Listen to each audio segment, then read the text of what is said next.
How's you going by? This is Jimmy the Janitor. You're listening to my buddy Crash Cradle on the medley.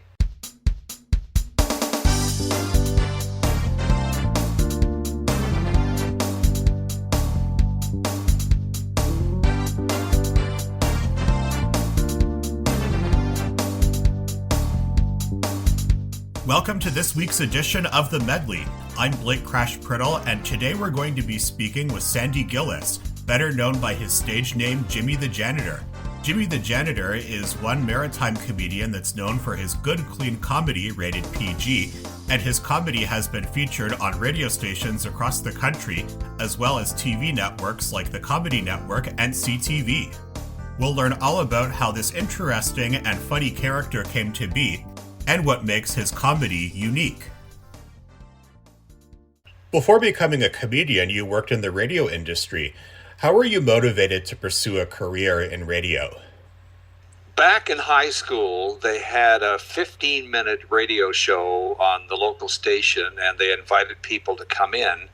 And I had been practicing being a radio pronouncer, as we used to call it, on a card table with an old reel-to-reel tape machine in my living room for a whole year.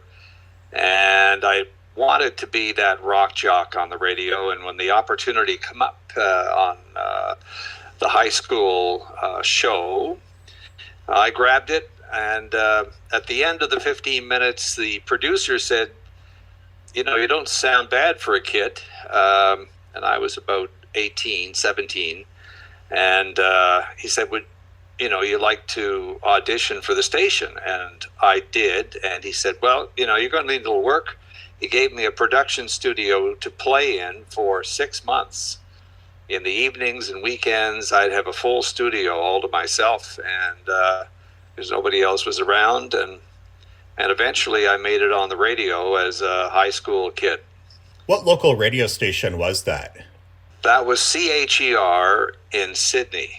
It was a new upstart radio station that had started broadcasting about 3 years before I got in the door. And they had all great new gear, beautiful location, and they were the number 2 station. They were up against the big guns across the street who had been there for 50 years and sort of owned the market. And as it turned out, when I eventually got the evening, what we call rock show at the time, it was the 6 to 9 show playing top 40 on this station. It was the first and only time that our station ever beat the big guy. And it was with that top 40 show that just was less talk and more music, really. And it was where I sort of cut my teeth in radio, and then from there I moved to St. John's, Newfoundland, where I became the rock jock in the city, and we had a TV show twice a week as well, like inviting teenage students in. They'd bus them into the TV station, and I would host a show with a live band, and it was pretty exciting all around for a 20-year-old, and spent a couple of years there, and then moved back to the mainland and did radio for another 30 years. What other radio stations did you work at in Atlantic Canada? Obviously some in Nova Scotia, and did you work at any stations in PEI or New Brunswick? New Brunswick was my first stop after Newfoundland. I was doing the evening show, and they offered me the morning show, which was sort of the coveted gig. If you're a radio announcer, you want to do that 6 a.m. to 10. And I was already doing character voices in Newfoundland, and I was offered the morning show to be a funny morning guy. And so I had a bunch of characters, did a lot of funny segments in the show, and did that for would have been 3 years in Moncton before becoming a manager of a small station for this same company. And it was something I hadn't planned. I wanted to be an entertainer, but when offered the radio station, I took my long hair and went to a place called Sussex and had a staff of 6. And it was the beginning of a long career with a company called Eastern Broadcasting. I moved from a small station to a medium station, and then within 3 years, I was promoted to Moncton to run the 2 stations in that city. And they were the number 1 and 2 stations in the market. So it was a nice, it was a great job, actually. And so I spent most of my broadcast career operating out of Moncton and became a partner in that company and picked up a few more radio stations to manage. And I lived a charmed life that I hadn't planned. I was going to join the RCMP back when I was a teenager. That's what you did in Cape Breton. You would join the Army or the RCMP, and then radio came along, and it changed my whole life. When you did character voices on the radio, do you remember some of the characters that you voiced, and is that where Jimmy the Janitor came from? I would do different accents and different characters. Jimmy was never one of them. I was running these stations in Moncton from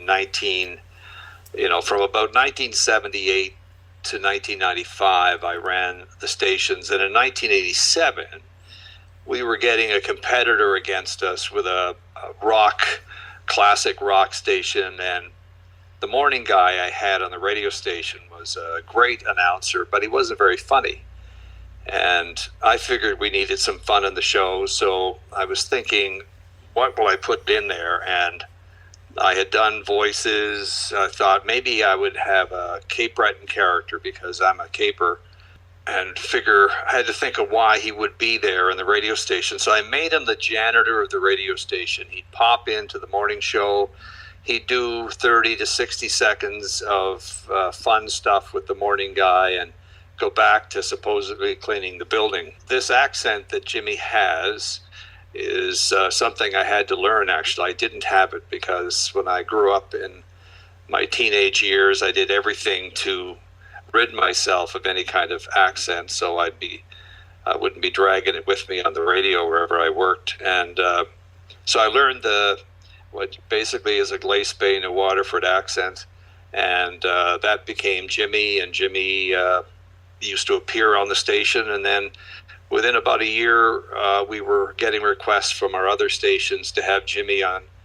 We had 9 stations at the time, and so we sent the show out on tape, and that led to requests for Jimmy to appear, which was never in the cards. It was always a radio feature, so I had to think up some character outfit and started doing special events and conventions, and eventually we did theaters, and down the road we did a national syndicated show which was on your radio station in LaPaw, and many other stations, 90 markets.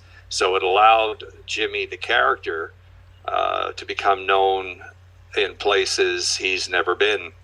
So we would go to those markets, rent the theater, rent the community center, do a presents deal with our radio station in the market. In your case, it would be, what was the station? And I'm trying to think out loud here in the Paw. What was your station there? It was CJAR. CJAR, yes. And that was the O'Brien family, who are fabulous people. They ran the stations in the north, and I was on all of their stations. So we would do a tour up there every 3 years. And, we'd be in Edmonton and, a ton of stations around Alberta as well, because Jimmy was on country radio from one end of the province to the other. And we had stations in BC. We would do tours there. And into Saskatchewan, Ontario, a lot of stations. We had northern stations, and then we had southern stations. And of course, in the Maritimes, Jimmy was everywhere. We had all over New Brunswick, all over Nova Scotia, and all of the stations in PEI. So it allowed me to book these theaters and go in and do a 2-hour comedy show, and we would do probably 50 a year up till COVID. Après COVID, we're starting back, probably do 30 this year. Only started back in November of 2022. Not as many shows, just not taking as many, just sort of growing back at it gradually. But I intend to tour for a long time. My lovely bride says, when are you going to retire? And I said, well, I did that when I left radio. When we sold the stations, I retired. But this is fun. This is having fun. People laughing at the end of your job, which doesn't happen very often. I keep telling her I'm working till 2032, and then I'm going to go part-time. So could be doing this. It's funny, over the years, I've run into people like Don Herron, who you may not know, but he played a character named Charlie Farquharson, and Charlie was on radio and television, and he was an actor. He was a Hollywood actor. He was a CBC host, but he played this character. He performed until he was 87. And I used to meet up every summer with Charlie at a barbecue we were both invited to in PEI. I thought, if he can work till 87, then I can too. So who knows? Doing comedy is fun. You can get wheeled out and do it for seniors, and provide some laughs for them. Yeah, it's an unending opportunity. Well, it's like they say, if you enjoy your job, then you don't work a day in your life. Exactly, and that's kind of the truth. But in this business, I'm sitting in my office here in Stanhope, Prince Edward Island, where the lovely bride and I built a house probably 5 years ago. I look out on the bay. I have a studio in the basement of the house.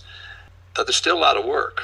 There's a lot of work in booking these shows. Like, I book everything myself. I have a producer who comes into the studio and we record promotional adverts for the shows. And we used to record the show here, but we retired the show in 2020 in the middle of the pandemic. We just, at 24 years, said that's enough, and then we'll go and see the folks in person. That's how they'll hear Jimmy. And it is a lot of work. I'm at my desk usually 7 days a week in one form or another, posting memes, keeping the funny going, whatever I can do to do that. Then rehearsing for shows, which is the one thing I don't like about the business, is rehearsing. So it's not just all fun and games. Doing the show is the best thing. You walk out, they know who you are because they actually paid to come and see you. Jimmy will do a how's she going at the beginning, and you know what you've got just from the reaction to that one sentence. And usually they know the voice, they know Jimmy, been to shows before, and so it's great. And there's a huge high at the end of the show. Like, I can't sleep for hours. It's so much fun. I know how it feels. It can be a real pain in the butt to rehearse things, especially my experience in theater. It's a lot more fun to actually perform on stage in front of people. Yeah. Now, this rehearsing is important because, we do add a little flavor, with little ads here and there, but it's not like I'm working the crowd for a bit. Everything that we do is tested, recorded at a show. When I add new material to the show, we'll put it into the current show, record it, test it, mark every line at a 10, and see how it worked. And if you're running through this 2-minute bit and you're going, the open was a 9 and a 9 and a 10, and then the next punchline was a 4, or that was a 2, then you're at a 10 or an 8. The lower numbers get worked out. They just get erased and you relearn. And, eventually, as we say in this business, that segment becomes gold. It works. Every line works. Every punchline works. And that's how it's done. So I'm always adding things to the show and taking things away so that we get around to the same markets every 3 or 4 years in Canada. And by the time you get back there, you have a new show. And it's all tested because it's getting tested every day. You can't just start making stuff up on the fly. I know it's done by comedians in nightclubs, and they're using some serious F-bombs as punchlines, but that's not been what we have started out or continue to do. The show is clean. There's no 4-letter words in the show. It's not to say it's it's a Bible school show. We'll do various segments that are mature in a way, but they're not offensive and they're not rude. They're sort of grown-up things. That's why we have a 14 plus on the show. You've got to be 14 or over, or have to live a life of some sort to be able to understand some of the comedy. So the clean has worked really well. I'll have a show with a Viagra segment in it, which is, hilarious.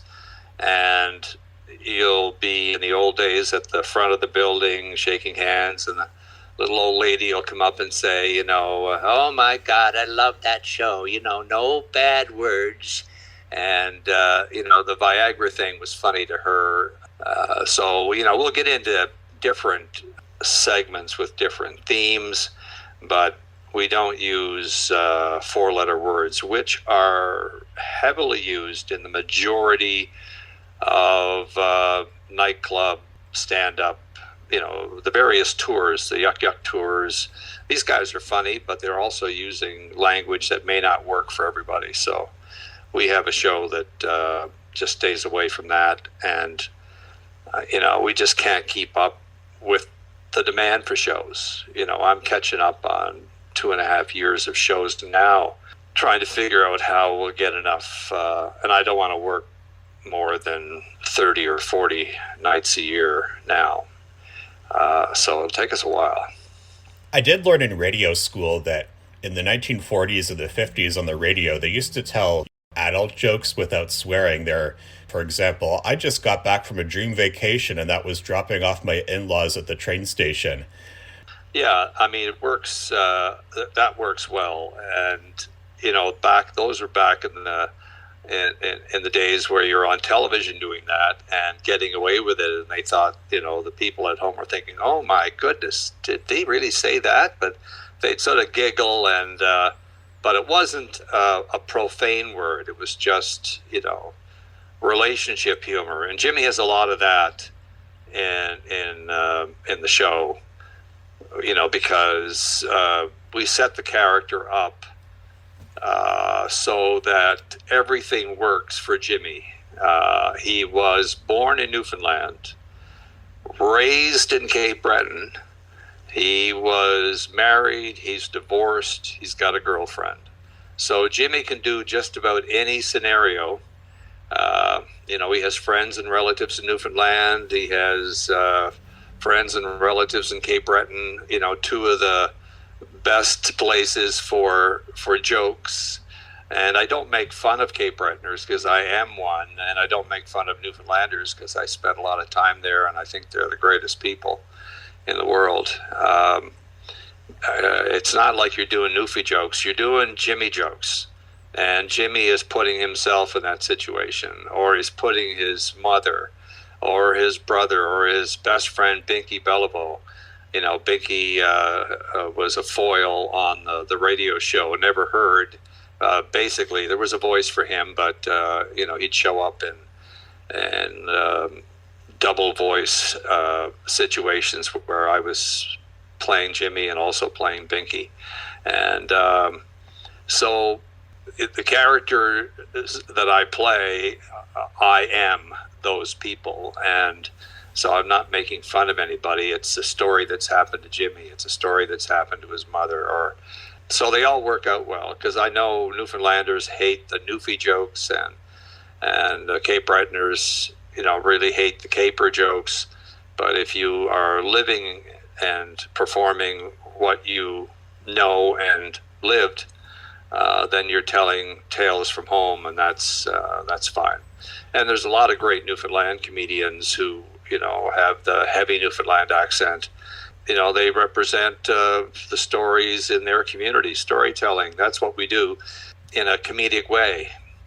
Yes, I like it better when Newfoundland comedians make Newfoundland jokes, not somebody from the mainland pretending to be them. Yeah, now that's what would happen, if you lived in Ontario, and I've heard this done where people would be looking at the Maritimes and then trying to deliver a Newfie or a caper joke with what Jimmy would call an uppity Canadian accent, where they don't have anything, like in our case, it's a story from a person who is from that area, who can relate the story better than someone who's just reading something out of a joke book or something they heard at the job site that day, and they're throwing the accent on, which doesn't work at all. It's better when it's stories from home, and that's kind of what Jimmy does, from down home. The other character that is often featured in Jimmy the Janitor stories is, as you mentioned earlier, Binky Bellowbow. Where did the name Binky Bellowbow come from? It came out of Moncton when we first created the character in 1987. Bellowbow is a popular name in New Brunswick. It's a French name, and I just looked for something that had a little bit of a light-hearted first name, and Binky struck me, and I just gave him that name, and it was Jimmy. Jimmy didn't have a last name when we started the show, but we were on the radio probably about a month. We started in January 15th, 1987. About a month later, Moncton had a huge snowstorm, 96 centimeters of snow on a Friday morning. So Jimmy's on the radio come Monday morning after the snow. We had done our bit Friday and the snow was falling. On Monday morning, because the union local in Moncton refused to go to work on Friday, we had 96 centimeters of snow that nobody touched until Monday. So it blocked all the streets, all the fire departments, all the ambulances. You couldn't move around. And it was a terrible situation. This was back in 87. And I don't know what local it was, Local 5 or something. And so Monday morning, Jimmy got on the air, and, they all called in with the flu. That was the thing. On Friday, everyone called in with the flu, the entire municipal snowplow operation. And so Jimmy got on the air Monday morning and, kiddingly, in part of the humor, said, that flu, you catch that from passing the bottle around the shop, something like that, indicating that they were, in the old days, they used to pass bottles, rye or whiskey around these shops to warm everybody up. And so they didn't like that. So there's a big letter to the editor about 2 days later in the local newspaper blasting the mayor for not acquiescing to the demands of the union, and blasting Jimmy the Janitor for making fun of Cape Bretoners. And it was signed M.V. McDonald. And I said, oh my God, there we go. There's Jimmy's last name. So I pulled this guy's name out of the newspaper, and Jimmy became Jimmy the Janitor McDonald. And we announced that shortly after, not of course mentioning M.V. McDonald, but it was just a coincidence that looked like a really great name for Jimmy. And, we weren't making fun of Cape Bretoners. Jimmy was one. So I think he was just ticked off because we had, suggested that the boys caught the flu by passing the bottle around the shop. Anyway, it was a small thing, but it became Jimmy's last name. So we've used it forever a day. It was interesting when my father passed, just before he passed away, I did a 2-hour interview with him. to tape on his whole life. And this was in Cape Breton, which was where I was born. And he indicated that my great-great-grandfather was Jimmy MacDonald from Kensington area of Prince Edward Island. And they had come over in the 1700s. And that I was actually, our family was actually from Prince Edward Island. That was news to me. I had just met my future bride about a month before, and she was from Prince Edward Island, and I had been visiting the island for a few months, and it just happened that the MacDonald name was actually our name, and I had picked it for Jimmy a few hundred years later, not knowing that I actually had a great-grandfather named Jimmy MacDonald. So it was funny. I really like Jimmy the Janitor's East Coast accent, and I really enjoy maritime accents in general. Oh, yes. Yeah, these characters love to tell stories. I mean, particularly, the fishermen and the guys working in the sheds at CN, meeting the boats, and these guys collect stories, they tell stories. That's their entertainment as they work, and they lug those big bins of fish onto the dock, or they're working out fishing. They're telling stories, and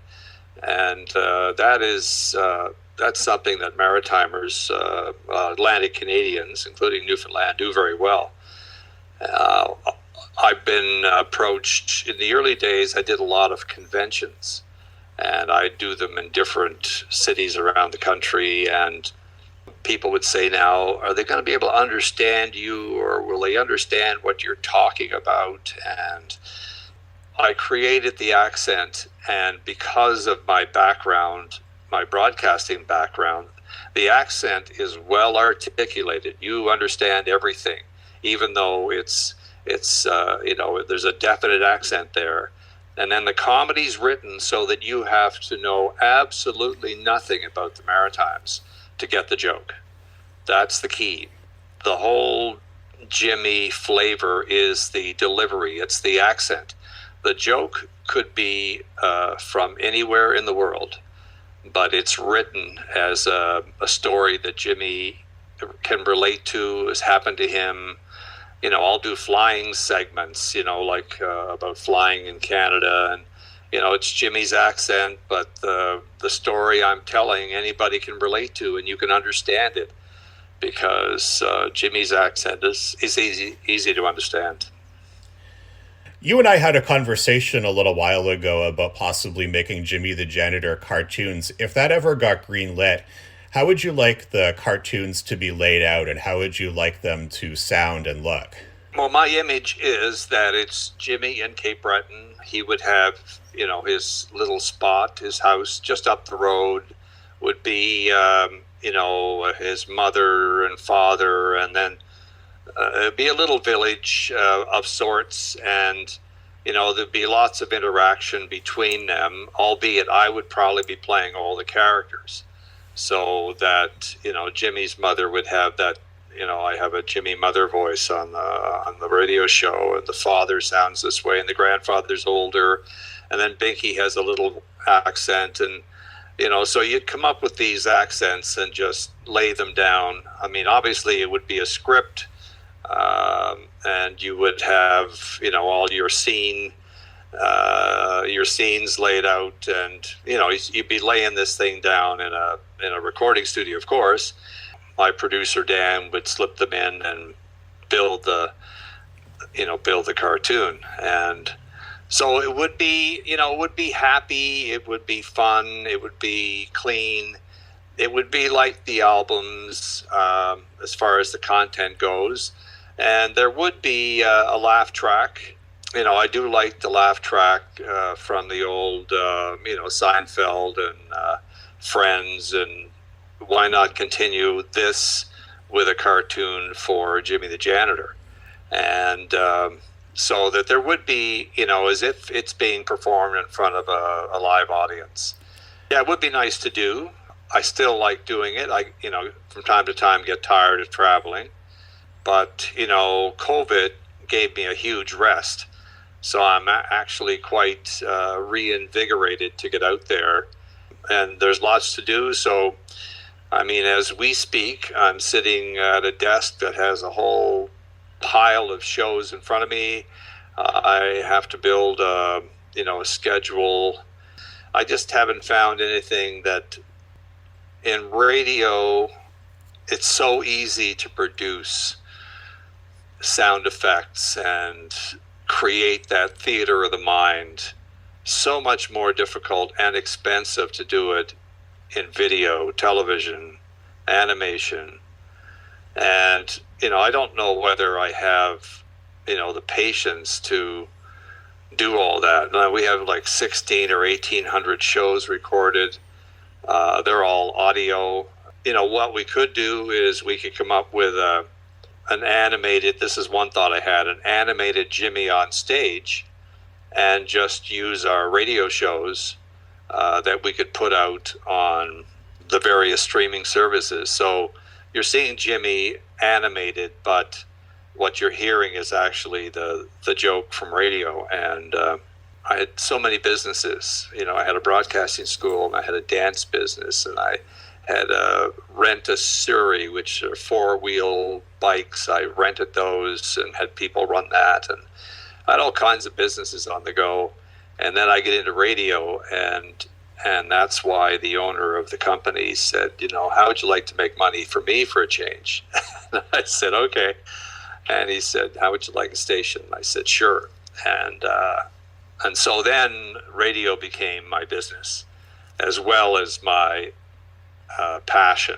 I enjoyed radio, but now I had to make money for us. And so that became a big thing as well. And eventually I wasn't on the radio anymore.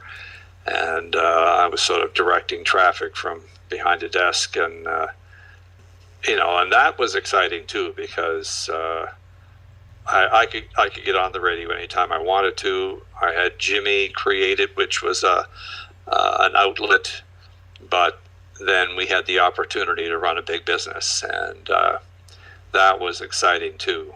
And I ran that, for 30 years. Doing Jimmy conventions, I would leave my station in Moncton at 4 o'clock in the afternoon, be in Halifax at 7, on stage at 8, on the road at 9, back in the office, after getting home at 2 in the morning or whatever. I do that in Halifax, St. John, Fredericton, and Moncton, do these shows while I was working, and then I ended up working basically 7 days a week at the radio station, because I built a house in the woods behind the station, and I was a minute away, and would slip in and make sure everything was running, and clear some stuff off my desk and start another week. And so, I don't regret any of it. It's been a great ride, and it continues. The ride continues. Before we wrap up, this last question is for all the aspiring comedians out there that want to follow your footsteps. What's the most important aspect about being a character comedian? I don't think it's different than being a regular comedian. I think just what's the most important thing, it's preparation. It's working at developing whatever it is you do. And that's what you have to do. You have to be writing something every day. You're not going to be instantly funny. And then you have to test this material. You have to write a bit that you think is good, figure out how you're going to get 5 minutes at the local community concert to go out there and do your 5 minutes. 5 minutes is a long time to be funny. And you may not be, but you have to go out there and, figure out what's wrong. And you have to think when you're going out there that this is not going to blow them all away, and be surprised if it does. And just rehearse that thing, get your 5 minutes in, tape it, take it back, listen to the show and say, okay, of the 5, this minute worked. Let's try another new 4 minutes with this. And then any opportunity you can. If there's a little comedy show going on in town or at a local bar, see if you can sneak in at the front end of that. You know, you don't want to be paid, you just want the experience. So whether you're doing a character or whether you're doing a straight stand-up, you know, you can be any kind of comedian. You can have 4-letter words in your show if that's your thing, you know, or you can be clean comedian. You can be a character. You know, a number of characters have made it. Or you can have a shtick. You know, Jeff Foxworthy had this redneck thing that he built his career on. That made him famous. And you know, he took all this old hillbilly stuff that's been around for 100 years and he built it into a show. So, you know, he took those old lines that people used, you know, you might be a redneck, and went through the roof. With Jimmy, the character on the radio was the key. I remember flying into Medicine Hat shortly after we had launched the national radio show. And I'd never been to Medicine Hat before. I was there to do an oil company show for a company called A.K.A. They had a big show, and I was invited. Got off the airplane. I was walking in with a flight attendant, and I knew we were on the radio station there for about 8 months. And I said to her, I said, you know, if there's a theater in this town, this is a big oil town. And she said, I don't know. I'm not from here. The guy standing just in front of me at the baggage area said, you looking for a theater? I said, yeah, like a soft seater. You got one here? He said, yeah, we got the Esplanade Theater. It's a big theater, 700 seats. I said, okay, well, thanks very much. He said, why do you need a theater? And I said, well, I do this character named Jimmy the Janitor, and we're on the radio. He said, you're Jimmy the Janitor? And this is the first guy I met in Medicine Hat. And he said, oh, we listen to you every day. I said, well, that's great. Thank you. So I get in the cab. I'm heading down to the Medicine Hat Inn to do the show. And I say to myself, well, I'm going to try this again. So I asked the cab driver, ever heard of Jimmy the Janitor? And he said, yeah, we listen every morning at 7:20. And I said, great. Thank you very much. And so we rented that theater in Medicine Hat for the first show we did in the national tour. And we sold 700 seats in Medicine Hat. And so that was the beginning of touring the country. And we would put these theaters together, or we'd be in Split Lip, Saskatchewan, and have a 300-seat community center. People would drive for an hour. That was their community hall. And Jimmy would show up and do a show for 300 and then drive, you know, an hour to the nearest hotel and crash. Well, it's been fun having you on the show this week, Sandy, and I really enjoyed hearing the story about how you got into radio and how you got into comedy. And I look forward to seeing you do more stuff because you are very talented. Well, thanks, Crash, and we will see you down the road. And that was Sandy Gillis, better known as Jimmy the Janitor. If you wish to purchase Jimmy the Janitor CDs, or if you'd like to look at upcoming tour dates, visit jimmythejanitor.com. That's all the time we have for this week, but remember, here at The Medley, we're all kinds of different.